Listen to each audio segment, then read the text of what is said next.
Good morning and good afternoon, everyone. I'm excited to be here today to introduce our SGS webinar, Introduction to ISO Standards and Management Systems, Part 1. My name is Kim Lefrancois, and I am the Regional Sales Manager for the industrial sector here at SGS. I've been in the TIC industry for nearly 10 years, working with many different clients throughout various industries. The other speaker joining us today is Ernest Blanchard. Ernie is a technical operations manager here at SGS, as well as a lead auditor for EMS, quality, safety, automotive, and recycling. His 20 years work experience covers many industries, including metals, plastics, and many others. He's conducted management system audits across many industries as well, and has been with SGS since 2008. Before I turn it over to Ernie, I want to briefly tell you who SGS is and how we support you, the industries, the brands, and the suppliers. SGS is the world's leading technical inspection, verification, testing, and certification company. With over 93,000 employees in over 2,600 locations around the globe and expertise across 11 global industry sectors.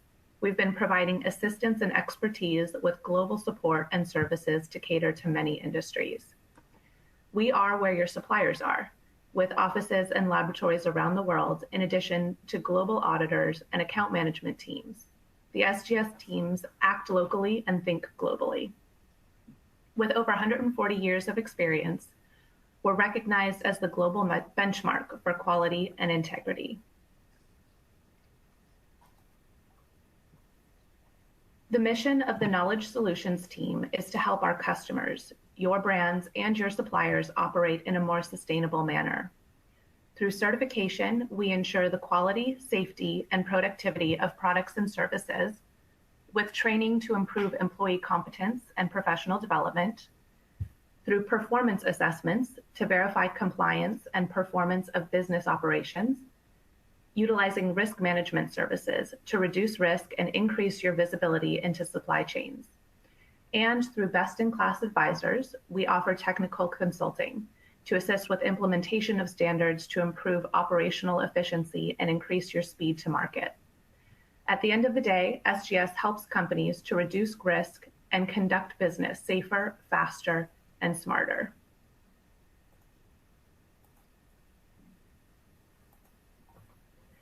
SGS is first in class. We are the largest provider of audits, certification, training, and advisory services. We have the ability to turn your needs into comprehensive solutions. With a high quality of service to build up large qualified teams for any global project, we act locally and think globally. With consistent service delivery via our worldwide network and global footprint, we have highly experienced experts in all industries, seasoned auditors in their fields. The average years of experience across our auditors is over 20 years in their industry. We are your eyes and ears with strong project management at all levels acting on your behalf. Global key account managers to manage all aspects of your project. Our offices spread out in over 80 countries. Recognized independence and impartiality, we identify your issues as your continuous improvement is our objective. We are your end-to-end partner.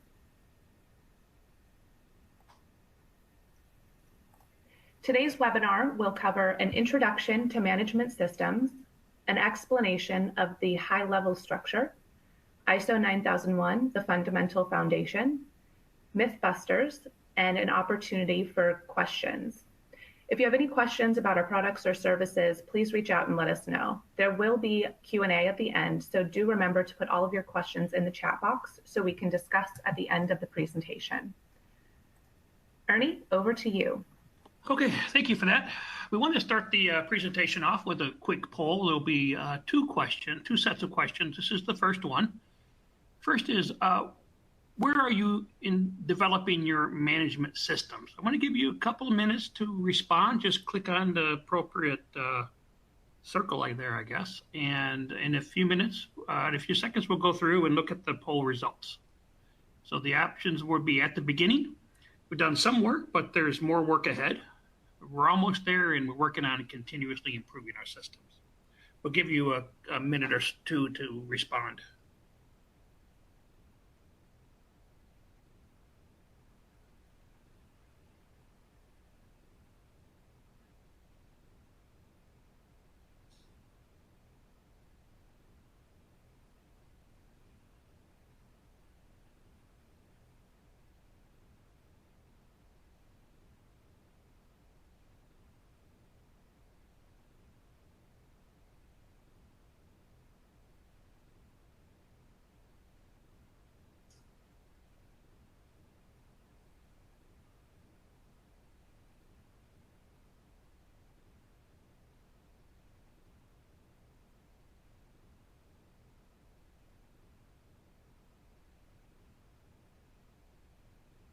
Okay, well, that was right around 45 seconds, but hopefully everybody's got a chance to respond that wanted to.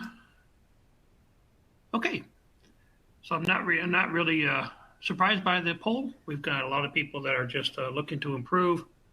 We have a few that are in the process of working on it as well. So hopefully this webinar will help you answer some questions. And this is going to be a series of webinars, so hopefully you get a chance to talk the other parts and go through some of the other details of the standards. Well, first off, we wanted to start out with basically introduction to the management systems. It's kind of a long story history, so we can't go into every detail, but some things I found in my research for the webinar was pretty interesting to me, because I've been involved since 1992, my first exposure to the management systems, and I've been doing this for well over 20 years as a third-party auditor. And there's some things here that I learned when putting this webinar together. The first things we talk about is that this organization that we call ISO actually began back in the 20s, and I thought it was more around after World War II. It started out as the International Federation of National Standardization Association, so ISA, and this organization was focused real heavily on the mechanical engineering. And of course, it was disbanded for World War II, and after World War II, this is the part that I remembered, like in 1946, they came up with their current name of ISO. And this is also very interesting to me. This is the first time I'd actually heard about this, is that even the name of the organization equates to standardization. The name ISO is not an acronym. And this is a total surprise to me. It's from the Greek word isos, which means equal. So in relation to standards is that if the two objects meet the same standard, they should be equal. So the name eliminates any confusion that could result from a translation or transliteration of the ISO organization for standardization. If you did that by different languages, you might have ISO, SIO, that kind of thing. So this way, the acronym stays the same throughout for every organization or every country and in every language. So when we talk about this management systems, this is primarily dealing with the quality management system. There are a number of other management system standards out there, as a lot of us might already know, but there are 22,500 international standards published. There's 167 members, and that's basically one per country. And in the US, we talk about ANSI as being the ISO member here in the United States. And there are 804 technical committees and subcommittees, and these are the ones that are dealing with the standard development. They deal with the first international standard. They talk about the development standards. They issue these, and they actually are part of the voting members as they vote throughout the world whether to approve the committee drafts, that type of activity. And of course, the international standard is a document containing practical information and best practice. It often describes an agreed way of doing something or a solution to a global problem. So when we talk about the standards, there is a high-level structure. And I was actually looking for a little bit of information on this. And I couldn't find a source. I didn't want to put it in the slide per se. But there is what they call standard language. And this standard language involves the 10 clauses And you'll find if you were to compare, say, the quality management system with the environmental management system or the health and safety management system, you'll find those same 10 clauses. So the structure is the same, but there will be differences. So this is designed to be applicable across all economics sectors, the types and sizes of organization, and even the geographical and cultural situations. I have been involved in audits in North America where it's well developed, even in Indonesia where it's definitely a third world country. So it's a standard management structure, but it's meant to be in ISO's terms a generic standard as well. So there are 10 clauses. I alluded to that a second ago. Every management system has those same 10 clauses, but there are going to be specific language that's added that makes it more in tune with the type of standard it is. You see that with quality. You have such items as risk-based thinking in there, and so that's only going to be found in the ISO 9001 standard. You'll find other unique items like, say, in the environmental standard, you'll find life cycle, acknowledging the life cycle. You'll also find such things as in the health and safety as risk assessments and dealing with hazards. So these are specific to the scheme that each of those are. When we talk about them, here are the clauses that would be considered normative. That's just a word that they use that says these are the clauses that would have the shall statements. So when we start talking about you shall do this or you shall do that, if you want to be certified, you have to make sure that you're addressing each of those types of statements because they're mandatory. So when we talk about the context of the organization, there are shall statements in there. We'll go through each of these and kind of give you highlights of each of these clauses. So the leadership and the planning, support operations, performance evaluation, and it ends up with the improvement. There is actually an Appendix A as well, and that's Annex A, and that's more for guidance and information and how to implement. So when we talk about the context of the organization, some of the highlights that we see in here are things about identifying the internal and external issues that may affect your management system. And this is at a very high level. I often talk about it as being the 25,000, 30,000 foot level.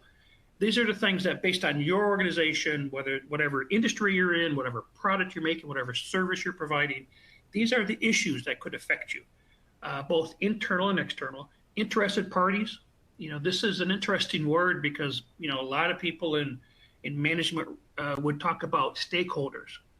But when you look at the definition of a stakeholder, that's an interested party.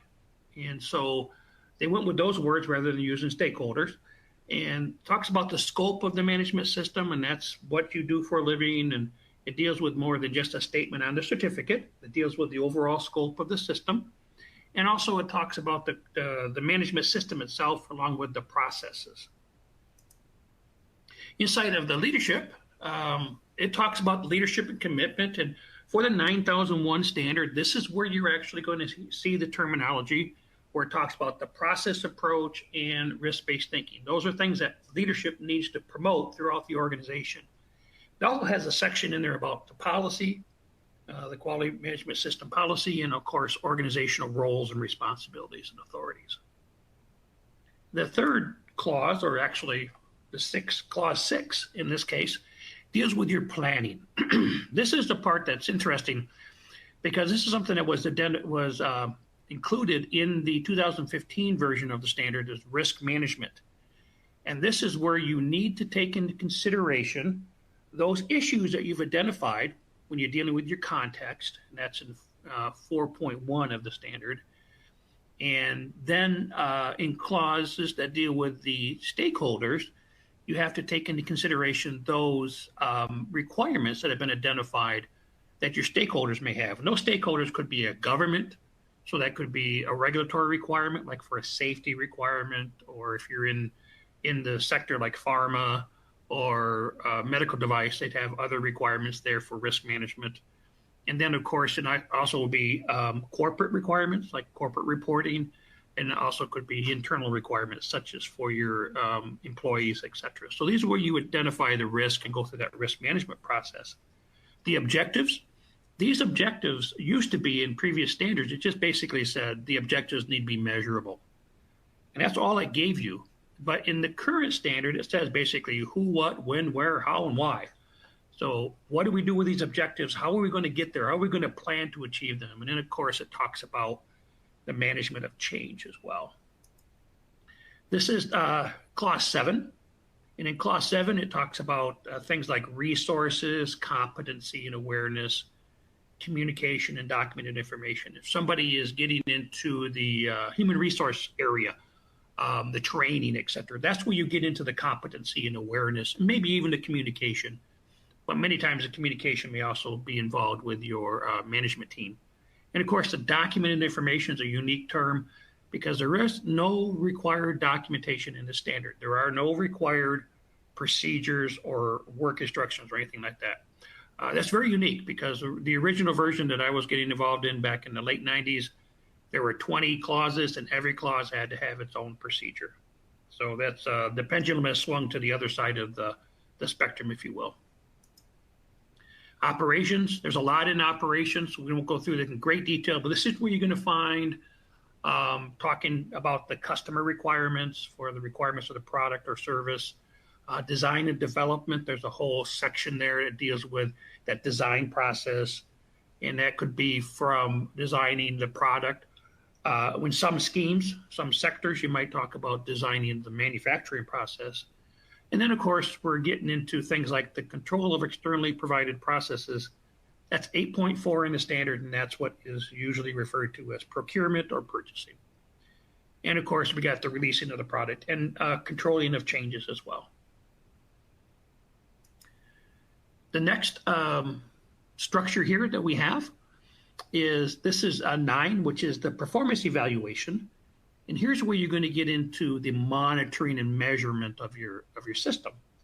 And this can be very complicated depending on your sector and what product you're producing, or it might be less complicated. It might be looking at more of like customer satisfaction, et cetera. Internal audits. We talk about internal audits. That, again, is 9.2. So that's part of this performance evaluation, looking at your system. How are we doing? Do we have areas that we need to improve? Are there areas where you need to, write a nonconformant and do a corrective action? Then also in here, a very critical part is the management review. So 2 very critical activities that happen are the internal audit, followed by the management review, because the management review should, one of the, with a process approach, we're doing the inputs and outputs. So one of the inputs into the management review should be the results of your audits. And then the improvement is the last section of clause 10, and there's a general statement in there that you need to improve. But here's where they also put in the nonconformity and corrective action. And this is kind of interesting because it's not really improvement, it's more like fixing something. But that's where you have the process of going through the root cause analysis and determining what actions you're going to take, and verifying or the actions were effective, that type of thing. And then it talks about continual improvement. It doesn't say how you do it. There's no specific term there that they're using, but just in general terms, we got to be able to show that we're improving from year to year. Okay, so here's where the fundamental foundation. What I was meaning by this, and I apologize, I had to make some last minute changes to my slides, and one didn't get in here. The fundamentals and vocabulary, that's actually ISO 9000, 2000. Okay, so that 9000, 2000 provides all these different, it gives you a lot of fundamentals, but a lot of vocabulary in here. It'll give you definitions of what it means by a process, a definition for some of the other things that are in here. So these are all foundational to when you put a system together. Often people overlook these particular parts of the ISO 9001 family of documents. Many times I'll be talking to people and I say, well, especially if they're starting out, like in there's a 2-stage process for certification, stage 1, stage 2. So usually I'll ask them, have you used any of the guidance documents? And a lot of times I don't even know those exist.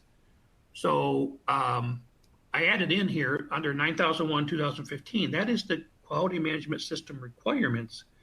But Appendix A is, and again, this is Annex A, my mistake, is an area you have there for guidance. And you need to be looking at that as you implement your systems, as you do your audits, to make sure we're understanding we're on the same page, what that actually means and what are some of the details in there. And then the last thing I had noted here was this is the guidance document. And the one thing you'll see is that guidance document really hasn't been updated since 2016. So it's there. It got some guidance on the 2015 version, but also you can use that Appendix A for the guidance as well.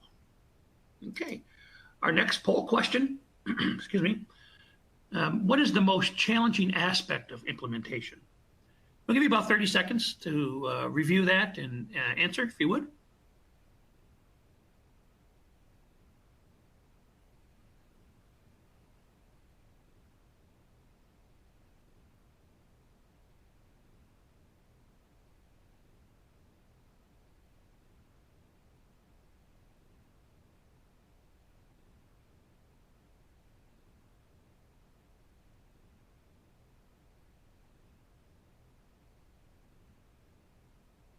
Okay, so let's see what the answers were. All right. So the most challenging part of this, it looks like it's pretty close, but we got almost half the people saying there's a lot of paperwork involved. It's complicated and it's expensive. Okay, fair enough. All right, so here's the first, I guess that goes back to the poll question almost.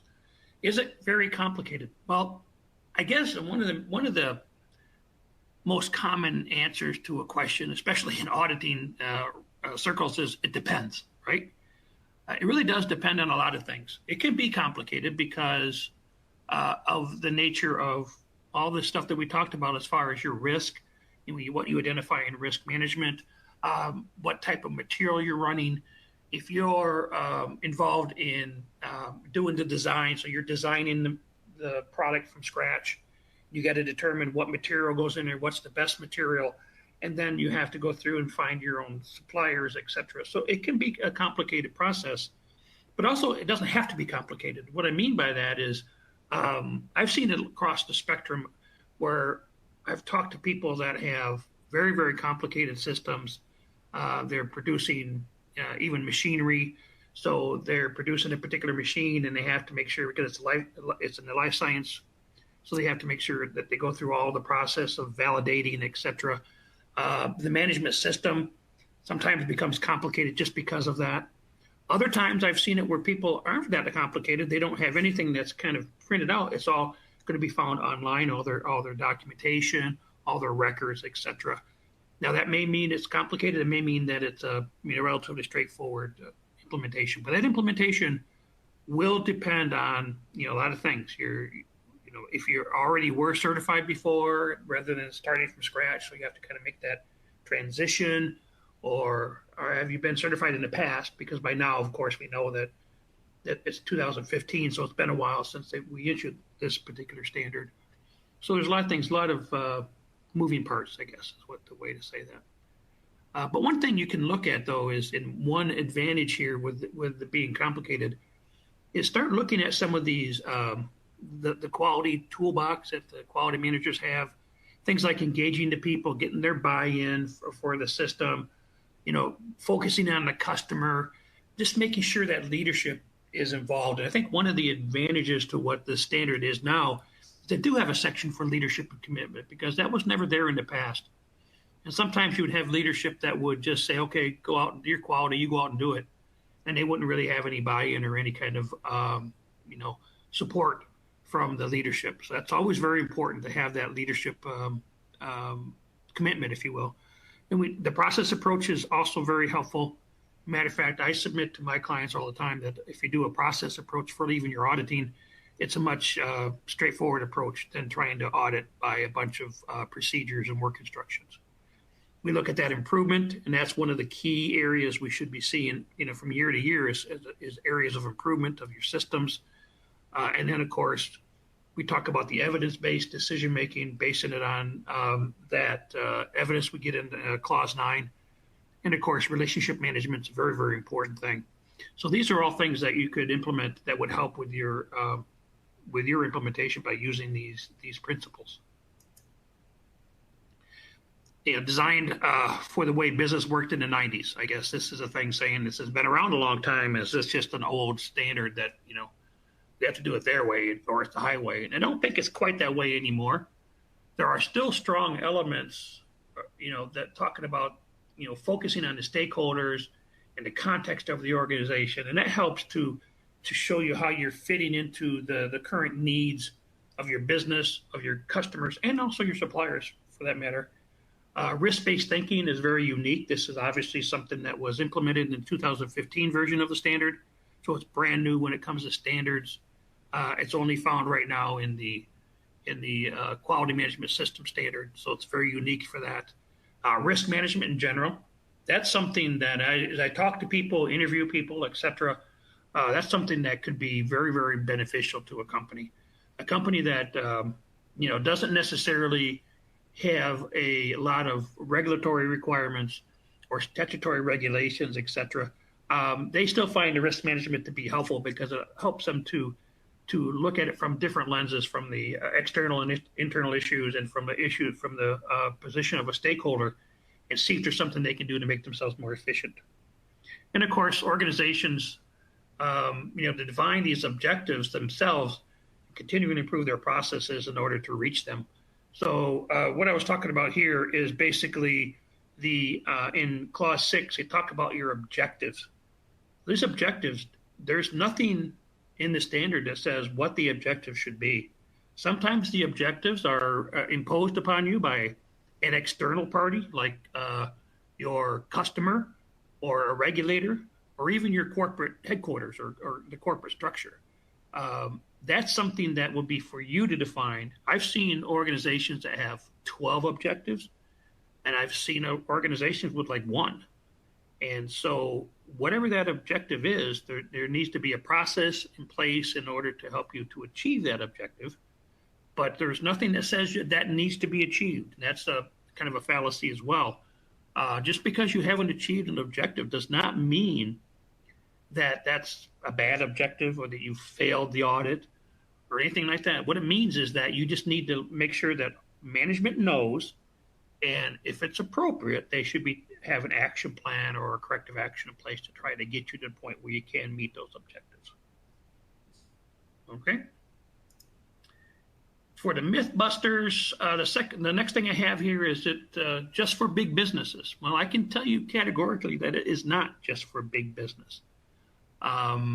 I think whatever size organization you have can benefit from the certification process and the implementation of the ISO 9001:2015.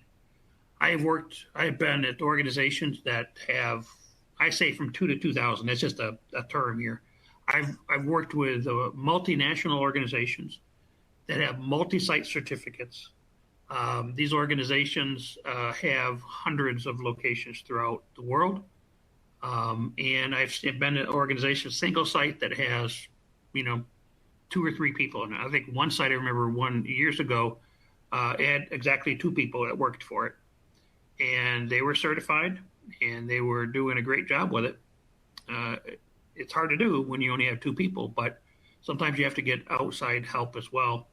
But it definitely is something that can happen. It doesn't matter what size the organization is. It doesn't matter whether it's, again, a single site or whether it's a multi-site or a multinational conglomeration. This will apply and it can be implemented at all those different levels. And as far as the paperwork goes, I may have alluded to it earlier, but there's no required documentation. The documentation that will be needed just has to be available to be looked at. Inside of the Annex A, it talks about that under the documentation. It basically says that when we talk about documentation, we need to think about it from maintaining documentation, which just has to have available. And instead of using the records, they use the term retain. If you have to retain a document, then it has to be readily acceptable or accessible, legible, maintained for a certain amount of time and in a certain location. So basically all the same terms they used to use for records, they now use for that retaining of documentation. So you start seeing that towards after you get into the operational side, you'll see a lot of that term retained documentation needs to be retained, and that's where you have to have some kind of record to be able to look at. Again, not hard copy, but at least be able to see it, whether it's whether it's stored in a server, stored in like a SharePoint, whatever. And it's all based upon what you need to implement. It's not going to direct you to do a lot of things, but you need to have enough documentation, enough paperwork to be able to show that your system is fully implemented and that you're, again, able to show that you're continually improving the process throughout. And of course, expense, that's always a question. And that's going to be good. There are just so many factors involved in this. It could be depending on the complexity, as I said, what industry you're in. It's really going to be something that says, okay, if we have a lot of different types of product that we're making for different customers, then you have to consider that. Are the customers requiring you to do any specific documentation? Do you have things you have to do? Do you have one site, or do you have a second site that needs to be certified or registered? So if we talk about it from a registrar standpoint, of course, that's something that's going to vary too, depending on the the registrar. That's going to depend on how much time is involved. I will say that a lot of times the factors that we run into as far as from cost has a lot to do with headcount. And that's one of the major factors in determining how much time we have to spend is based on headcount and complexity of the audit. It's going to be based a lot on your industry, depending on the scheme, whether it's environmental, health and safety, or quality. In this case, for quality, it's primarily going to deal with complexity, how many people you have. There are a lot of people doing different, fairly complex processes, and that's all part of your determining your factors, and I'm sure that's all part of the various registrars' quotation process, et cetera, right? So there's that registration costs, and then if you decide to do it on your own, or are you deciding to go about this, with the help of somebody, a consultant or an outside firm? And that's going to add cost. I've seen people use outside sources where they basically come in and, with your help and with your assistance, but they come in and basically implement an entire system. Sometimes that works and sometimes it doesn't work. Sometimes you can spend a lot of money and you come up with a system that sounded good to the consultant, but not so much for yourself because it's not quite tailored enough. And I've seen other people just use an outside service for, like, especially if those smaller organizations we talked about, they're using them primarily for auditing purposes, maybe some training. And that way, it's less costly to do it that way. But that's definitely going to add money to your cost. I have worked with folks that became consultants. They were auditors and then switched over to consulting. And I know that a lot of times they'll have clauses in there. Hey, you don't pass your certification, you're not going to pay the consultant. So they have skin in the game there as well. And another myth that people tend to have is it's just for manufacturing or for heavy industry or whatever. That's patently not true. Again, the wording coming out of the ISO 9001 or coming out of the ISO organization itself, is that this is a generic standard. And that's the reason that they word it the way they do. And they have all these different things that we're talking about, items that are not there that used to be there. They're allowing a lot of flexibility with implementation. Personally, I can tell you that I have many clients that I've worked with that are not manufacturers. I audited the United Nations, albeit that was not, I don't think that was 9001, but that was environmental, but that was an audit at the UN. I did the 9001. I've done it at things like translation service providers.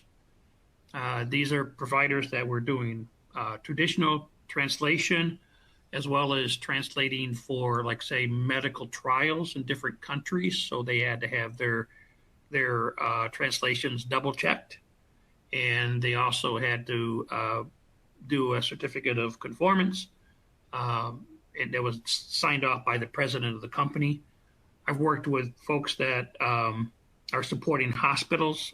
Recently, I had an audit. I think it was end of last year. Their IT support, and they specialize in supporting hospitals. So I audited the folks that were at an audit. I forget the name of it. I wouldn't even say it, but the name of the hospital was in the Pennsylvania area, like Pittsburgh. But they had hospitals in, the Carolinas and down other parts of the country that we were visiting, and we were auditing them.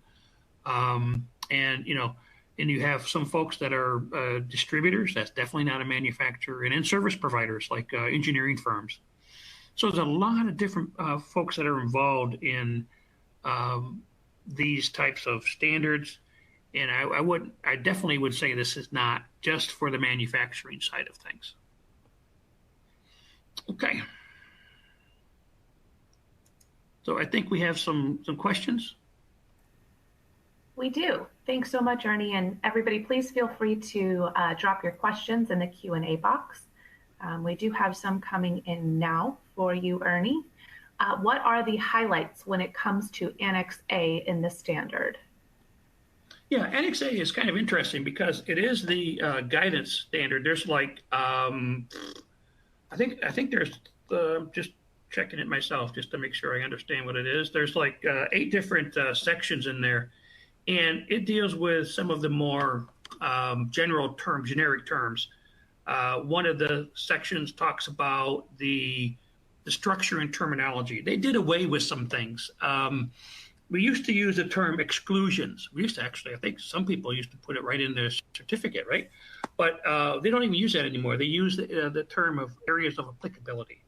Another thing that they did away with, we've talked about it many times, the documented information. So there's no, there isn't a documented procedure needed for a certain thing.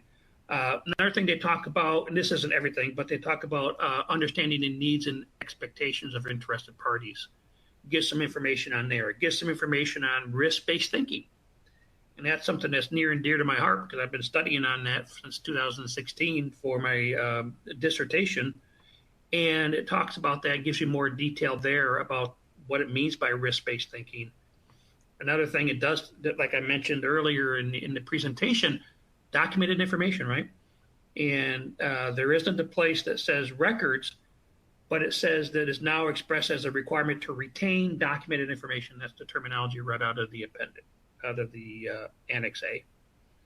Okay. And there's a couple other items in there. It talks about control of externally provided processes, et cetera. So don't forget when you're looking at these standards and you're trying to either preparing for like an audit or implementation, don't forget about that Annex A. That's a very useful few pages, and it's found right within the standard, so you don't have to buy anything else. Okay. Thanks, Ernie. They are asking, where can they access the standard? Well, the standard, unfortunately, is not free. You have to buy that. You can buy that through ISO itself. But in the United States, the publishing arm would be the American Society for Quality, asq.org. And also you can get them in some places, other places like third party. One place I've gotten some of the standards is a techstreet.com. And also you can get those, I believe you would be able to buy them. So if you're part of the automotive industry, you can get it from the Automotive Industry Action Group. On their publications, you can buy the 9001, I believe. I know it has the other standard for the automotive, but I'm not sure about the ISO. But there's a number of different places you can buy them, but you do have to buy them online and pay for them. They're not something you can download for free. Can you elaborate on the difference between process and audit? Yeah. Well, an audit can be anything, right? An audit can be like if you audit somebody, the audit process is, what do you do for a living? So your scope, your business activity. And then how do you, document what you, whether that's electronic or otherwise, how you document what you do. And then you're going to, as an auditor, you're going to say, can you demonstrate that you follow the documentation about what you do? So you can do that in any standard, anything you can audit internally, whatever. The process is really something that it's an activity that transforms an input into an output. Just think about it from a manufacturing standpoint. You've got a injection molding machine sitting there on your shop floor. And so the input into that, of course, is going to be either the virgin material or the rework. They're going to put the heat into it, they're going to put it into the mold, and then the output of that is the product. And the byproduct, the spews and all the other things that go on. But that's kind of simplistically, that's what we mean by a process. So the process approach is looking at the processes that are part of your management system. There might be 5, there could be 15. And then you look at the inputs and outputs for each process.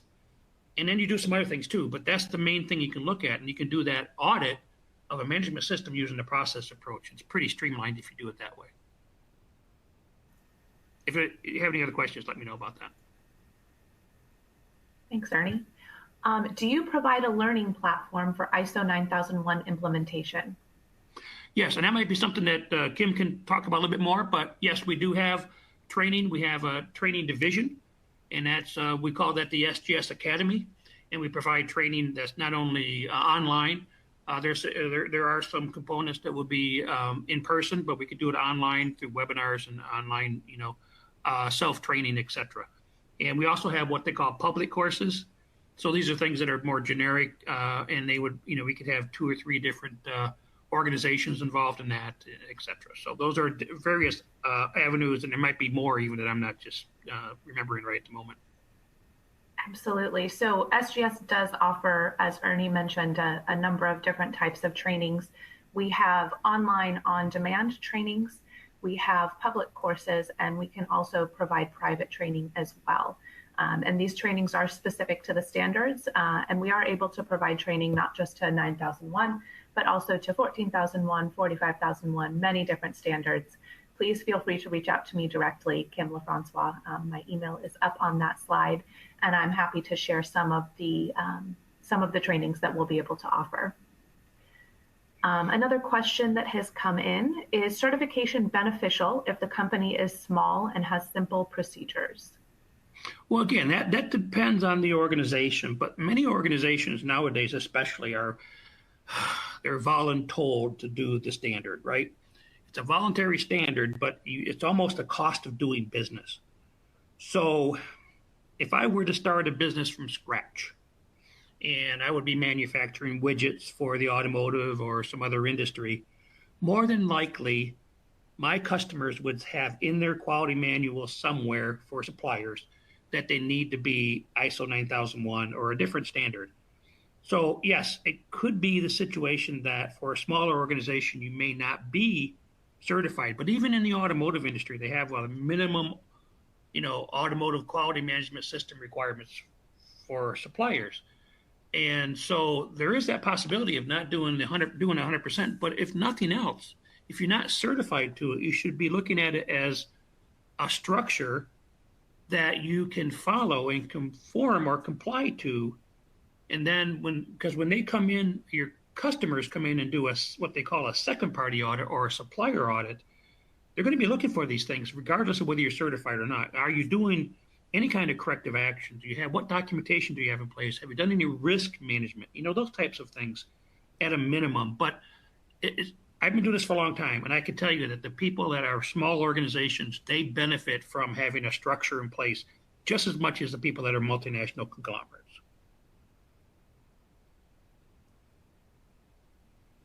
Thanks, Ernie. And there was a question in here I saw. I'm sorry, there was one I saw. I wanted to answer real quick. Something about the annex. Please supply the sites that you can get the annex. The annex is actually part of the ISO 9001 2015 standard. It's actually the last few pages of the standard. There's Annex A, there's an Annex B, but Annex B doesn't really have any impact to this. But that's actually it follows right after 10.3 in the clause of the actual 9001 2015 standard. Thanks, Ernie. How long does it take to get ready for an audit, and how long does it take for an audit to be carried out? Well, again, that depends on a couple of things. If you're talking about a full systems audit, or are you talking about an internal audit, or again, a second party audit. But what we normally see and what's best approach is to always be ready for the audit. In other words, you need to be fully implementing your management system each and every day, and whether you're going to get an audit or not. What I mean by that is, okay, if it says that you get a customer concern or a customer complaint that you get communicated either by directly by the customer or through an intermediary, what are you going to do with that? You're not going to sit around and wait for that to just go away.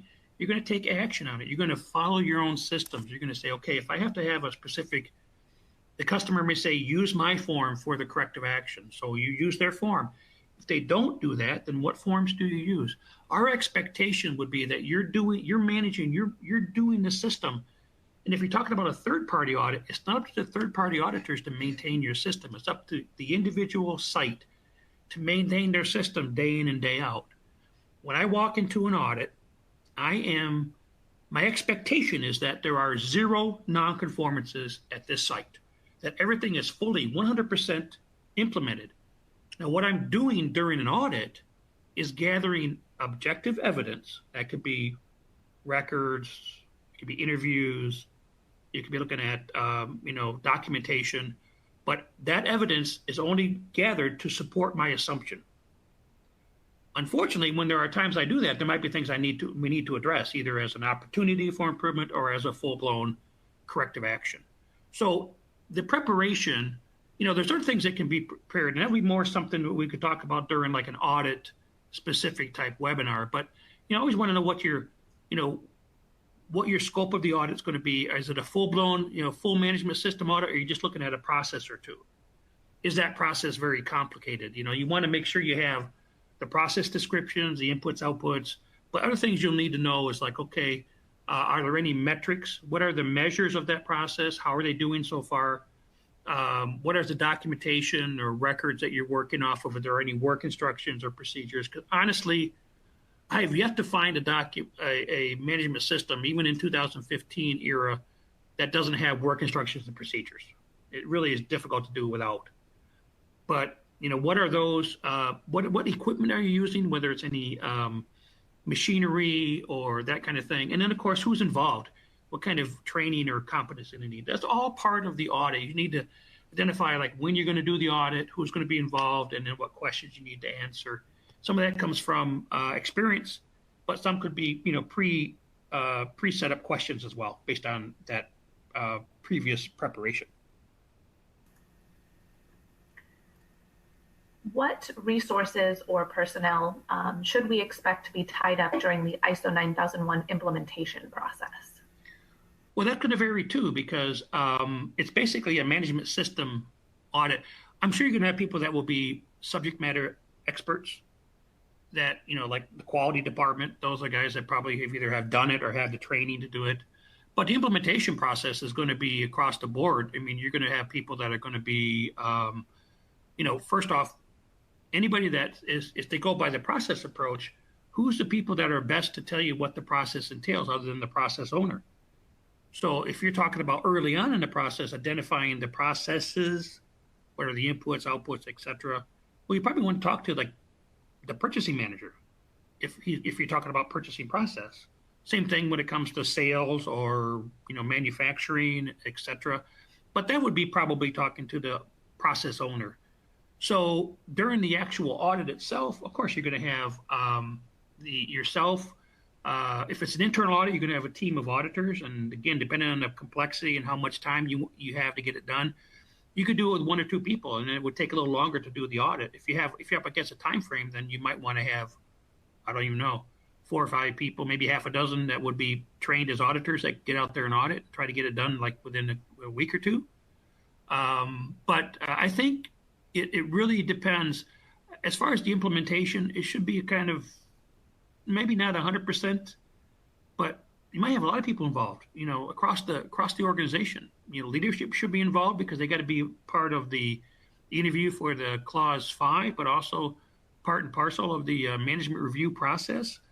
You have people that are going to be process owners. You're going to have people that are involved in the doing, like the manufacturing side, the production side, and if you're design responsible, the design engineers. So it might not be 100% involvement, but you're going to have people that are going to have to spearhead it, manage it, and then bring people in as needed, I guess. Thanks, Ernie. I think you made a fantastic point there. I think another myth when it comes to ISO 9001 is implementing the standard is going to change the processes. But you mentioned talking to the process owner, and that's the way to really make the standard work for your company and what exactly. you do. So thank you. I think it's important to highlight that. Another question we've got, we don't have the budget for a consultant. What are some of the best ways we can get started towards ISO 9001 on our own? Well, one of the ways you might be able to do it, and this is just, again, depending on where you're at, if you have a quality manager that's got experience, he may already have some experience in implementing or auditing, etc. The other part of that would be if you don't, then maybe if you want to bring somebody onto your team, you bring somebody with that experience in the standard, either in implementation or the doing of it. But of course, if it's all brand new to everybody, then I would suggest, of course, part of that would be your auditor training, because inside of the auditor training, especially a 5-day course, they go through every part of the standard, and they go through it from top to bottom in much more detail than I just did. You might spend 2 days just going through every part of that standard. And then there's also things like ISO 19011. That is that gives you the qualifications for not only a quality but environmental manager. But it also talks about how you do an audit. What's included in, say, an audit plan and that kind of thing. Now that might be too complicated for a particular company, but it's something at least for a guidance document. But I think the key here, of course, is we need to have, bottom line is you need to get familiar with the standards. So there are, I think the best way of that, of course, would be through an internal lead auditor course that is accredited. That would be accredited either through the locally in the United States through the ANAB. If it's from the UK, it would be through UCAS, United Kingdom Accreditation Services, or other organizations might have one too. Each country has kind of their own, but an accredited one will go through all that and also give you a test so you can see, you test your level of knowledge at the end of that. And that's a really starting point, because then people know what the inside outs of the standard are, so they can start doing that implementation. So, Ernie, you just touched on some of the training and certification for the quality folks that are trying to implement the standard. We've got a question about our auditors and some of the certifications that you guys have to have in order to audit a company. Can you give us some more detail around that? Well, there is not too many registrars, SGS included, actually require that we have like an auditor certification through Exemplar Global is the current organization. They've had some changes in the names over the years, and there's internationally there's IRCA, the International Register of Accredited Auditors, or Auditor Certification, I think it's called. Those you go through and they look at your audits, how many audits you've done, and your qualifications, and then they will issue out and they may even witness you, and then they will issue out a certificate that's good for a certain number of years. Now, what we do is we qualify people, and this is the same way. I've worked with 3 different registrars in my career, and they all have a little bit different way of doing it, and now it's changed for us because of updated competency requirements worldwide through the ISO documents. But basically, what we do is we make sure that we hire people that are experienced, and they may have experience as a registrar or as even an internal auditor. But then we go through and we educate them on our requirements for auditing. Also, they have to have the competency. So it's kind of complicated to go through it real quickly, but every industry has its own set of codes, and so you have to make sure that you identify what industries they've worked in or they've audited in, and then when we get those approved, and then we have a number of levels of internal audit within SGS, and what we call a level 1 is where I or somebody else in management will actually go and